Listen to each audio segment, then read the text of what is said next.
Welcome to another video in which I want to share with you my recent summoner opener to use for the overall leveling process, but mainly for level 80 up to level 86 content. Yes, when I first logged in it was a mess when looking at my hotbars, and with all the new cannot be assigned to hotbar spells it was even more of a mess, so it took me quite a while to make sense of it. So first let us talk about the basic changes and what you need to know to make adjustments according to individual fights. Just note that these are my very early thoughts and not backed up by the wisdom of the balance or other great minds, so if you find better options or want to point out adjustments by yourself, always feel free to do so. Alright, with that out of the way, let me try to create a foundation to start with. In general, you always want to start with Bahamut. But for any form of content where party buffs do matter, for example dungeon bosses, raids or trials, there's a slight adjustment, but more to that later.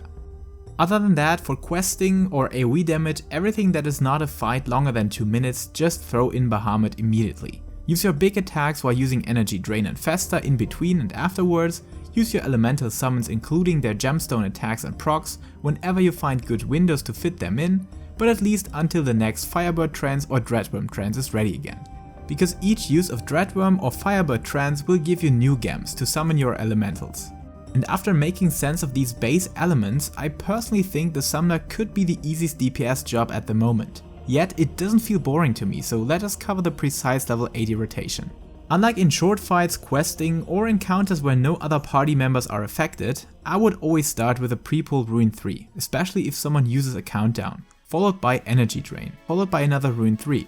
After that you might use a Searing Light to use these cooldowns quite early, while also granting your Bahamut a bit more room and time to be used under buff windows, that in opposition to Shadowbringers seem to come off much quicker in Endwalker. So you might use another Rune 3, but Summon Bahamut is a good spot to be used after your second Rune 3, to unlock all the highlighted features of your rotation, especially your elemental summons. And if you're really serious about your level 80 damage, maybe in old Shadowbringers content or the like, use a potion right in between summoning Bahamut and your first Astral Impulse. That now will replace your Rune 3 for the time of your Dreadworm trance, followed by spamming this attack as often as you can, while putting some Festas in between and during Astral Impulse recast timers. As well as using your Death Flare and Enkindle Bahamut that now only need to be used once during a single Bahamut phase. After Bahamut disappears, you should instantly summon one of your elemental summons, as these count as spells and cause a global cooldown like your usual rune spells. And while on level 90 Garuda takes a slight lead in damage due to her Slipstream ability, on low levels you're absolutely free to use whatever summon you want to start with. Just note that the first will be under your buff duration, so the more attacks you can use with its assistance, the better. But as we also want to use the leveling process as a good practice for level 90 already, just use Garuda first and adjust this order according to the encounter you're dealing with.